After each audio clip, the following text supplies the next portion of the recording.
Ici, la voix de l'Amérique.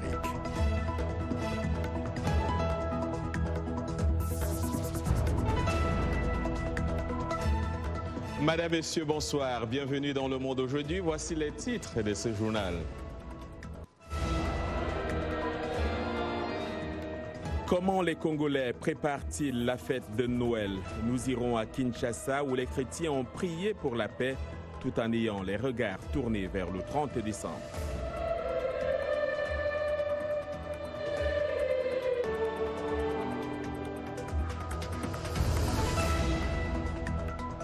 Retour dans ce journal sur la visite d'Emmanuel Macron au Tchad. Une visite critiquée par l'opposition, mais qui pour N'Djamena a permis de booster les relations entre les deux pays.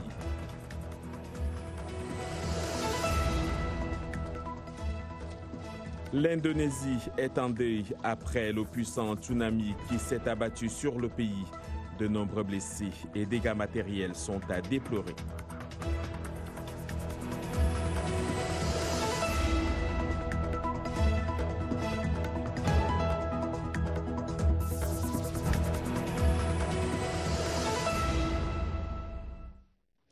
Bonsoir. République démocratique du Congo, ambiance plutôt calme sur le plan politique alors que les populations s'apprêtent à célébrer Noël. Les esprits restent toutefois tournés vers les élections prévues dimanche après un troisième report. Ce lundi, si l'on en croit le site actualité.cd, une rencontre entre Félix Tshisekedi, candidat de la coalition Cap pour le changement, et le général Siaka Toumani Sangara et d'autres délégués de l'Organisation internationale de la francophonie a eu lieu au siège de l'UDPS, l'Union pour la démocratie et le progrès social. Les discussions auraient tourné autour du déroulement de la campagne électorale et de l'amorce de la dernière semaine avant la tenue des élections. Des élections dont la CENI, la Commission électorale nationale indépendante, assure l'organisation et son président Corneille Nangaa est au centre de toutes les attentions. Pour en parler, rendons-nous à Kinshasa où se trouve Anastasie Tudièche, notre correspondante sur place. Anastasie, bonjour. Corneille Nangaa a fait le point sur un ensemble de sujets qui entourent ces élections. Que pouvez-vous nous en dire ? Bonsoir John, bonsoir à toutes et à tous. Alors avant que de répondre sur Corneille Nangaa, je voudrais simplement faire un très rapide point sur l'ambiance à Kinshasa. Vous l'évoquiez en préambule. De mémoire de Quinois, on n'a jamais vu un Noël aussi morose, quelques sporadiques joyeux Noël, mais le cœur n'y est pas. Et les Congolais, avec leur ironie et leur distance habituelle, se demandent les uns les autres si Noël n'a pas lui aussi été reporté.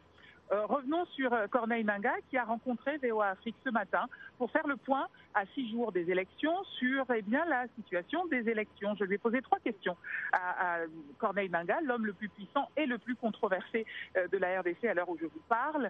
Je lui ai posé d'abord la question de sa démission que d'aucuns réclament, lui imputant l'échec de l'organisation du scrutin du 23 décembre. Je lui ai ensuite posé à Corneille Nangaa la question de la prolongation de la campagne. Et enfin, je lui ai posé la question que tout Congolais se pose, la tenue effective des élections. Écoutez ses réponses.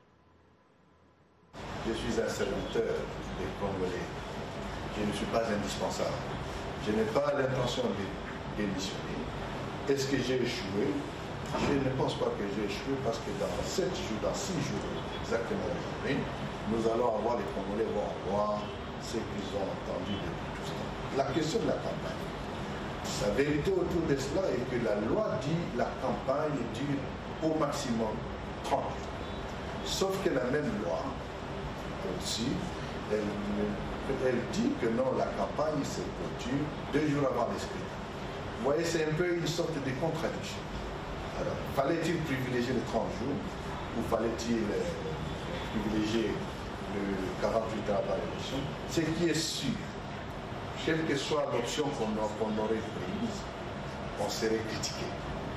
Du point de vue de la CENI, nous sommes prêts et nous allons tenir la date. Mais entre-temps, s'il y a des facteurs exogènes à la CENI, ne me dites pas que s'il y a une guerre qui commençait ici, personne ne peut sortir pour aller voter. Anastasie Tudièche, l'actualité en RDC ce lundi, c'est aussi cet avion de l'armée qui a raté son atterrissage à l'aéroport de Béni. Est-ce que vous avez quelques informations à ce propos? Alors, ce que je peux vous en dire ce soir, John, c'est qu'il s'agit d'un Antonov affrété par les FARDC, les forces armées de la République démocratique du Congo. L'avion avait à son bord 65 militaires et 4 membres d'équipage. 38 sont blessés et ont été blessés, certains grièvement, et ont été évacués vers l'hôpital général de Béni. Béni, ville tristement connue pour ses crises à répétition d'Ebola. C'est ce qu'on peut en dire ce soir. L'avion provenait de Kisangani et selon les sources officielles, il n'y a pas encore de morts à déplorer. 38 blessés, c'est déjà beaucoup, mais pas encore de morts. Anastasie Tudièche, merci. Je rappelle que vous êtes notre correspondante à Kinshasa. On reste donc en République démocratique du Congo. Tout en ayant les regards tournés vers le scrutin du 30 décembre, les Kinois se préparent aussi à fêter Noël dimanche. Et comme cela est de coutume, les fidèles chrétiens se sont rendus à l'église et ils n'ont pas manqué de prier pour la paix dans leur pays. De Kinshasa, le reportage de notre envoyé spécial, Abdourahmane Dia. La cathédrale Notre-Dame du Congo a reçu de nombreux fidèles ce dimanche. Ce jour devait aussi être une journée historique avec des élections déjà repoussées à 2 reprises depuis 2016. L'abbé Camille Moulumba, deuxième vicaire de la cathédrale, a dans son homélie évité les sujets politiques et appelé les fidèles au partage. Que nous soyons attentifs aux autres, toujours prêts pour servir en l'instar de la Vierge Marie. Ces fidèles que nous avons rencontrés à la fin de la messe ont tout de même leur avis sur le report du scrutin. S'il y a une insuffisance quelque part et qu'on a trouvé qu'il serait mieux qu'on reporte ça d'une semaine, ce n'est pas amer à boire. Je trouve qu'après une semaine, on sera aux élections. Armés de leur foi, ils disent croire à des élections apaisées, mais ils n'ont pas manqué de lancer un message à la classe politique dans son ensemble. Le Congo, c'est notre pays. Le Congo, c'est notre nation. Le Congo, c'est notre héritage. Nous leur adressons personnellement un message de paix, de joie, de tranquillité, de quiétude pour notre pays.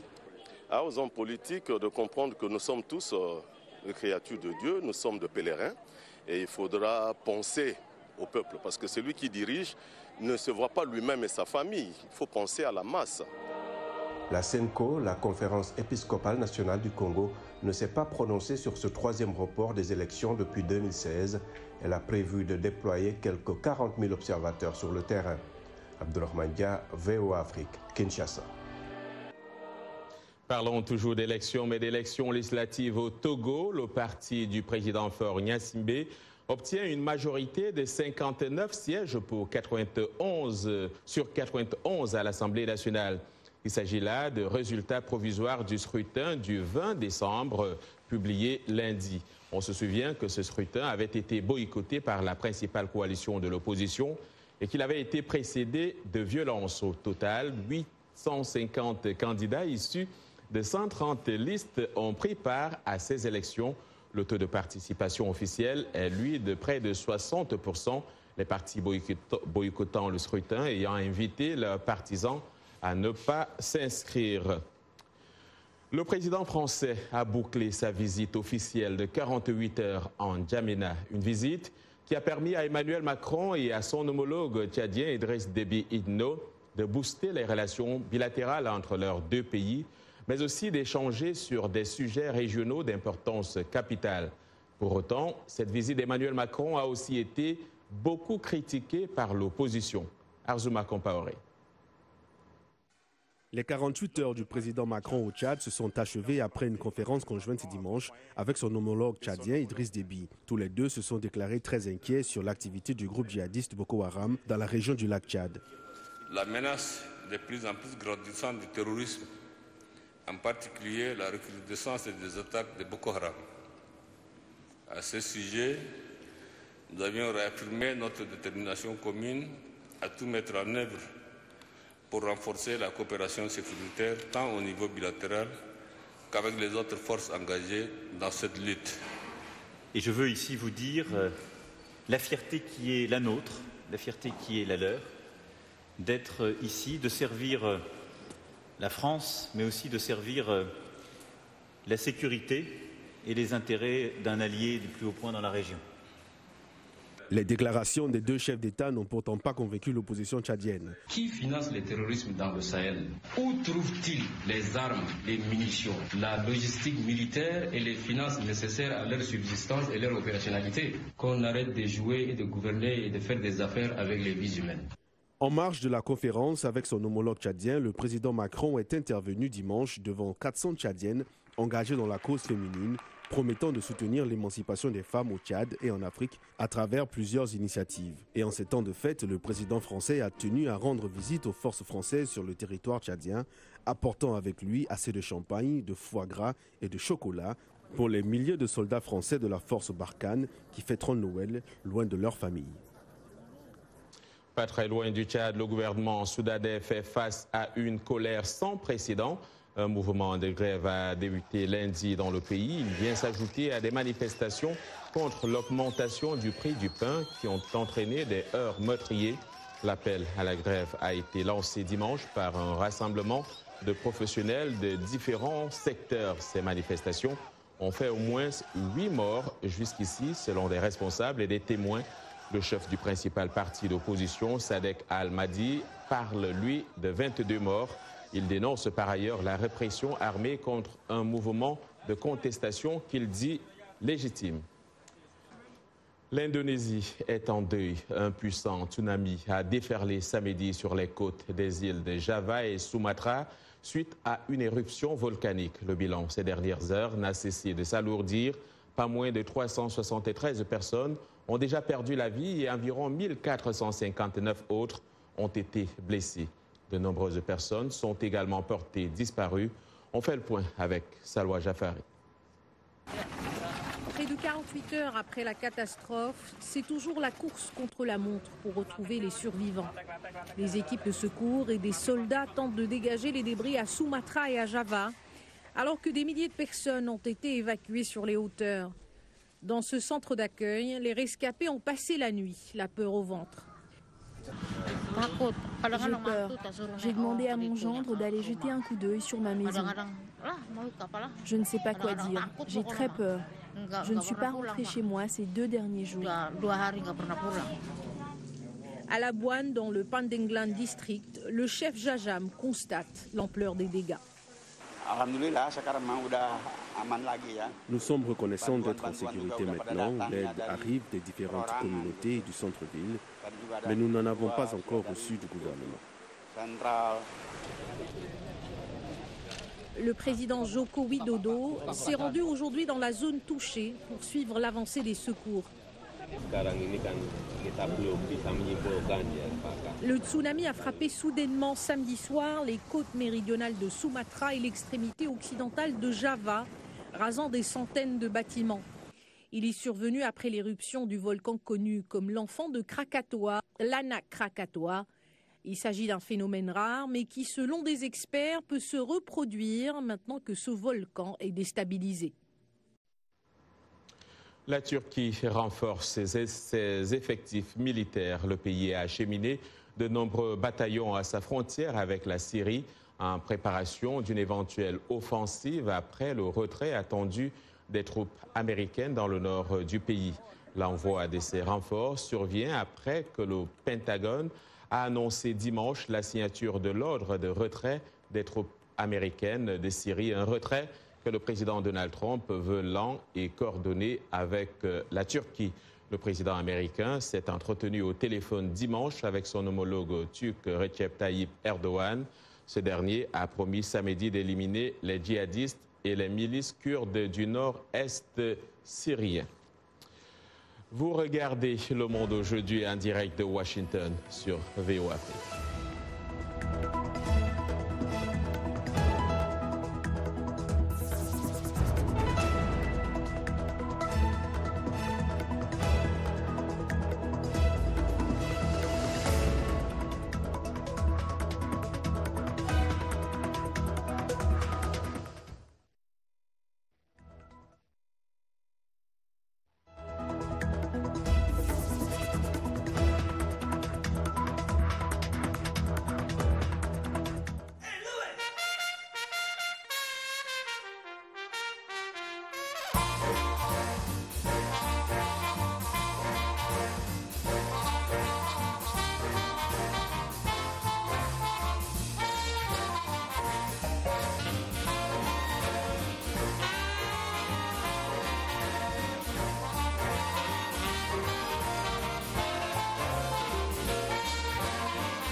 Le Monde aujourd'hui sur VOA Afrique, les titres de cette seconde partie de votre journal.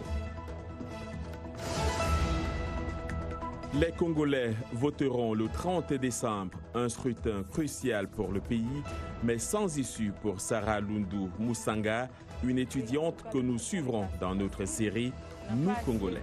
De moyens et il y a aussi des problèmes de haussement de transport. Noël, jour de célébration et période idoine pour les touristes de visiter Bethléem, la ville de naissance de Jésus.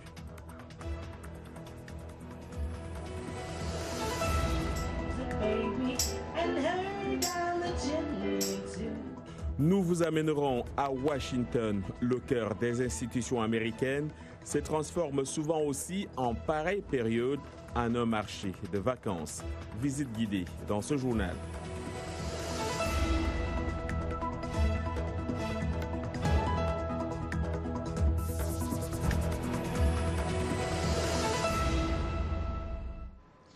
Le 30 décembre prochain, les Congolais devraient se rendre aux urnes pour élire un nouveau président.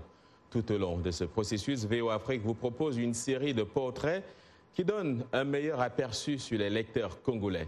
Aujourd'hui, nous nous rendons à Kinshasa pour faire la connaissance de Sarah Lundu Musanga, une étudiante de 26 ans pour qui l'issue de ces élections importe peu. Regardez.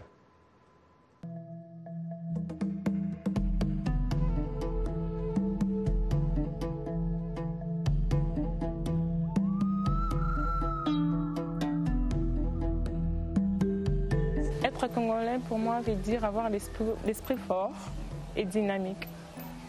Voilà, en bref, je sais que je peux dire. Je raconte beaucoup de problèmes au quotidien, entre autres les problèmes de l'eau dans mon quartier, les problèmes de route, outre ça, les problèmes de transport. Très souvent, lorsque je quitte la maison pour aller à l'université, en tout cas, les transports n'est pas assez facile. On n'a pas assez de moyens et il y a aussi des problèmes de haussement de transport. Les transports haussent à tout moment, donc ça ne nous facilite pas d'aller à l'université facilement. Ce que je n'aime pas dans l'état de notre pays, c'est les sociales. Quand je parle de ça, je prends un exemple.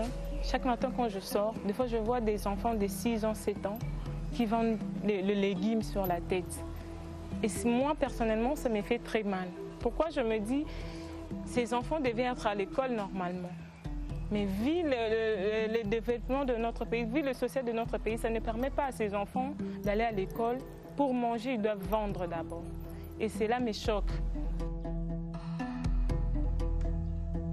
En fait, les responsables de ces problèmes, ce sont les leaders. La réussite dépend d'un bon leader. Et quand le leader n'a pas tout le critère qu'il faut pour diriger, c'est compliqué. Voilà pourquoi je donnais un exemple à la question précédente. J'avais dit par rapport aux enfants qui vendaient de légumes.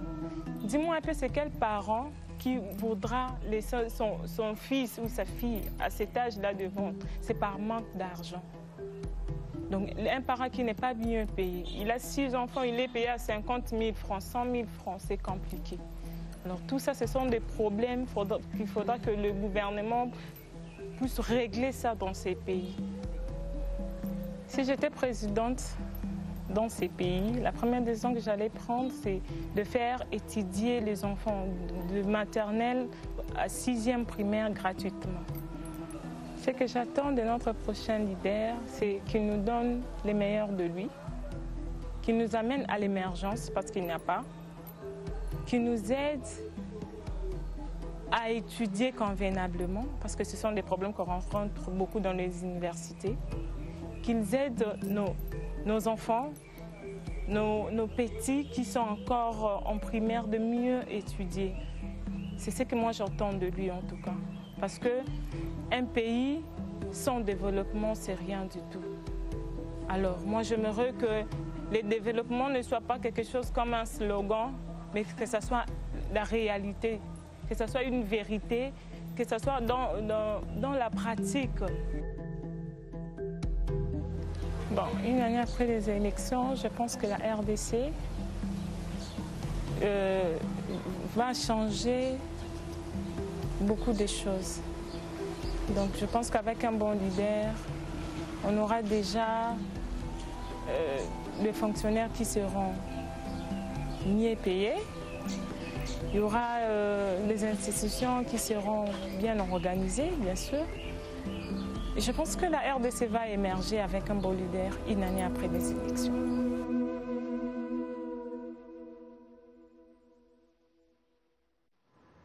L'espoir reste donc permis. Un marché de vacances en plein air au centre-ville de Washington. C'est devenu une tradition annuelle populaire. Chaque saison de vacances depuis 14 ans, des propriétaires des petites et moyennes entreprises des États-Unis et de l'étranger se rendent au cœur de la capitale fédérale américaine. Ils sont là pour vendre leurs produits d'artisanat. Ceci dans un environnement de village festif, un environnement qui permet aussi aux visiteurs de profiter de tout ce qu'on peut trouver ici, musique, nourriture et sans oublier la possibilité de faire des rencontres. C'est un reportage de Julie Tabot, le récit est de Nanit Talani.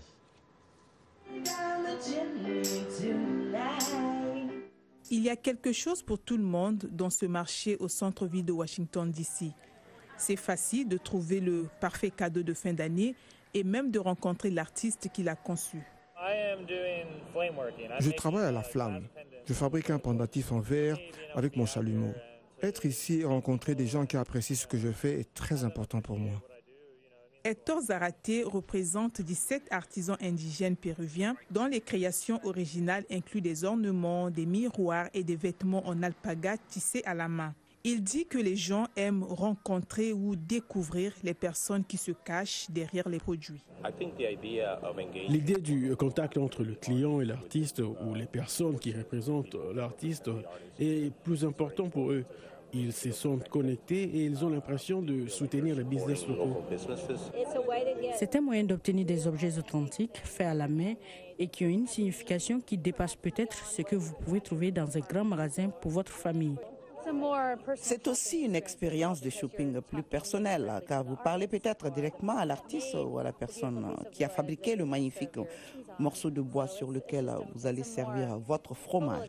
Et c'est le but de ce marché, a déclaré le cofondateur et organisateur de l'événement, Mike Berman. Nous faisons quelque chose d'un peu différent ici et en nous concentrant vraiment sur les entrepreneurs en tant que petite entreprise, les artisans et les créateurs de leurs propres produits. Les organisateurs s'attendent à ce que plus de 10 000 personnes visitent le marché chaque jour avant la fermeture de Noël.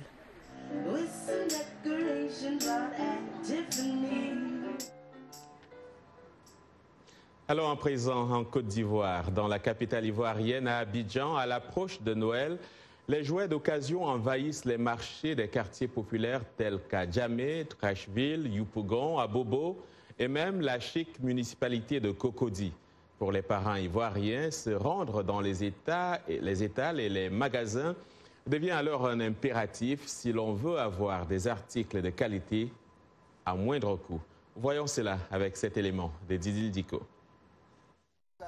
Des poupées, des voitures, des robots, des dinosaures, des vélos. Les jouets de seconde main sont sur presque tous les étals au marché d'Adjamé. Envoyés d'Occident, ils arrivent sur les marchés africains à la grande satisfaction des parents qui les trouvent à la fois solides et abordables. Je suis la dame, je viens tout ainsi chaque année depuis. Je viens acheter des jouets ici. C'est la friperie, mais c'est le premier choix, quoi. Puis c'est la bonne qualité.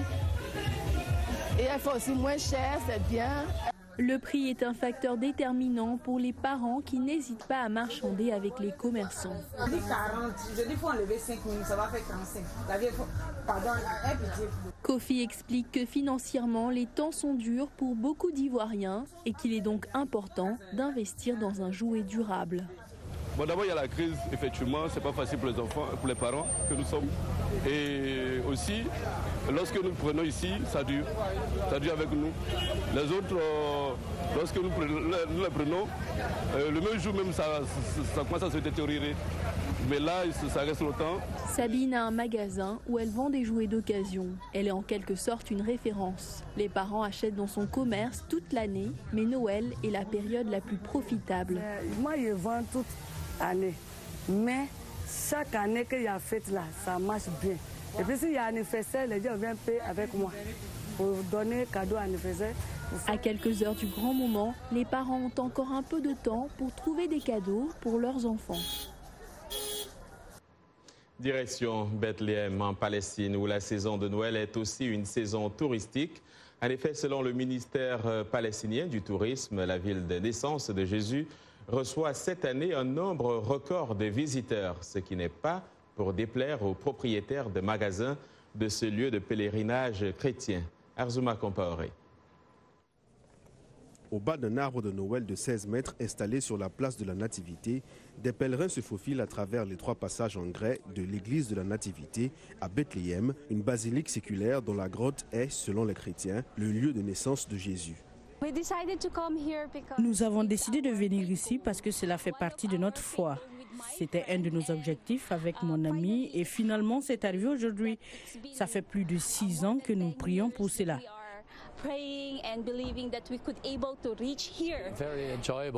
C'est très agréable, c'est une très belle ville, une vieille ville et c'est très intéressant de voir comment les gens vivent. Nous sommes vraiment surpris car nous ne pensions pas qu'il y avait autant de touristes. C'est génial, toutes les histoires de la Bible commencent à prendre vie. C'est une expérience incroyable. Pour les commerçants, c'est surtout l'occasion de faire passer un message. Le bois d'olivier est un patrimoine et un symbole de la culture palestinienne à Bethléem depuis des centaines d'années. Il contient également un message de paix et d'amour, le message de Jésus à Bethléem.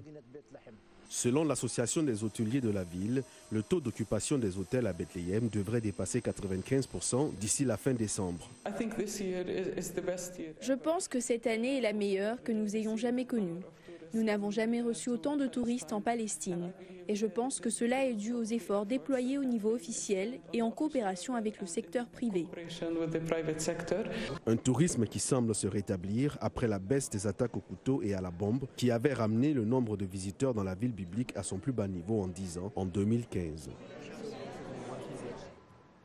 Et c'est la fin de ce journal. Merci à toute l'équipe qui l'a préparé et à vous de l'avoir suivi. Demain est un autre jour. D'ici là, excellente soirée à toutes et à tous.